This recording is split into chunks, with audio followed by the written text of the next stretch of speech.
Headless POV, cutting through the bull with information that's sourced and verified. Top story: a government of laws or of men. There is a line in the Republican Party's own statement of principles, published this year under the Speaker of the House's name.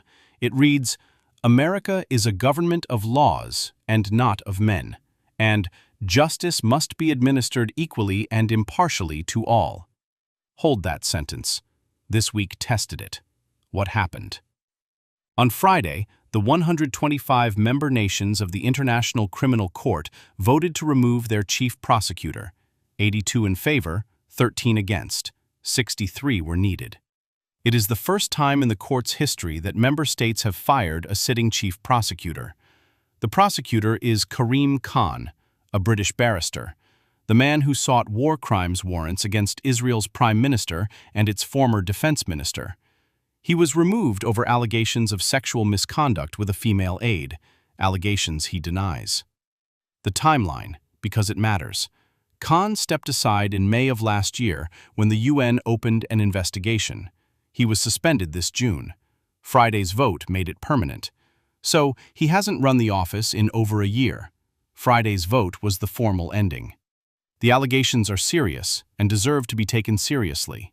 An oversight body found serious misconduct, but the process deserves scrutiny too.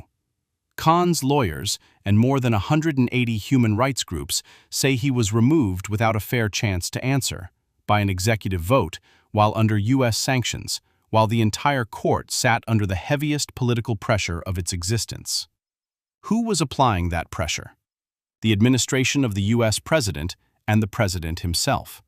It had already sanctioned Khan and 10 other court officials. The day before the vote, the Secretary of State called them lunatics and crazies, and vowed no American would ever face them.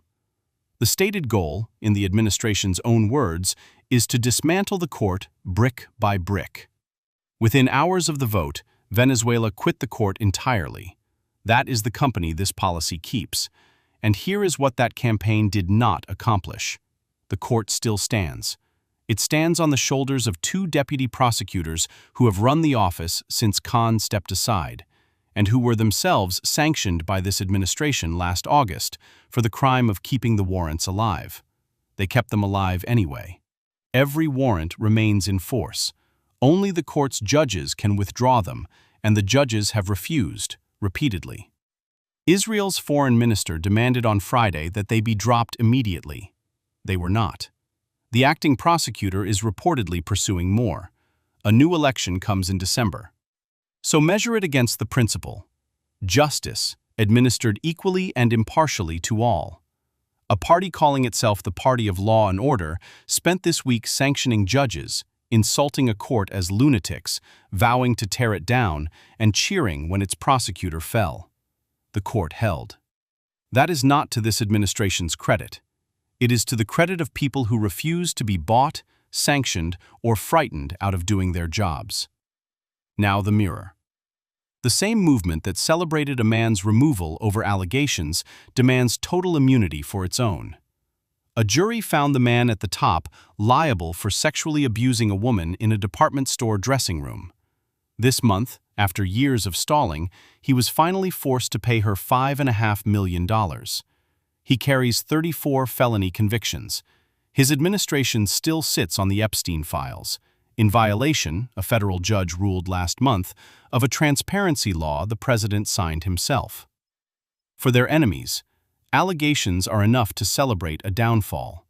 For themselves, convictions, verdicts, and paid judgments are a witch hunt. There is a name for a system that runs this way, where the rules bind your rivals but never bind you, where loyalty to the boss outranks loyalty to the law, where accountability is a weapon you point at enemies and a shield you hand to friends. That is the operating principle of every crime family, every gang, every strongman who ever lived. They didn't call it corruption, they called it loyalty. The only difference here is that this particular organization also claims to be the party of law and order. That is not justice administered equally and impartially to all. That is justice for thee, immunity for me. It is precisely a government that favors men, not laws. The principle is theirs. They wrote it down. They published it under the speaker's name and quoted Ronald Reagan at the bottom. This week, they failed their own test. Pattern recognized. You should know better. 3 headlines, 3 news organizations. 1 standard, they all failed. 1. The Daily Mail. 3 years ago, the Mail ran a story about a labor donor accused of sexual harassment. The headline read, "Labor repays £100,000 to sex pest donor." Beside it, they printed 2 photographs of a completely different man, Dale Vince, with his face circled. Vince had nothing to do with it. The correction took 47 minutes online. In print, it never came at all. This month, the Court of Appeal ruled against the paper, the first judgment of its kind in Britain, finding the Mail failed to take care not to publish misleading information and images. Damages ordered. 3 years to admit what any reader could see in 3 seconds. 2. The Norwich Evening News. A man was stabbed to death. In the days after, the paper ran claims from an unnamed neighbor about the private life and finances of the dead man's partner, presented as though they bore on the investigation into his death. The paper could produce no evidence for any of it. The press regulator upheld the complaint, calling it a grave failure to handle publication sensitively and a severe failure to take care over accuracy. The paper published no correction, no apology. It took a regulator's order to make them print the finding. 3. The Boulder Daily Camera. The Camera retracted a front-page feature after concluding the story substantially misrepresented the 3 men at the center of it, and that multiple statements attributed to them, including direct quotations, were fabricated. The paper also placed the Pentagon in Maryland. In its retraction, the Camera conceded it cannot rule out further errors because reliable transcripts of the interviews do not exist.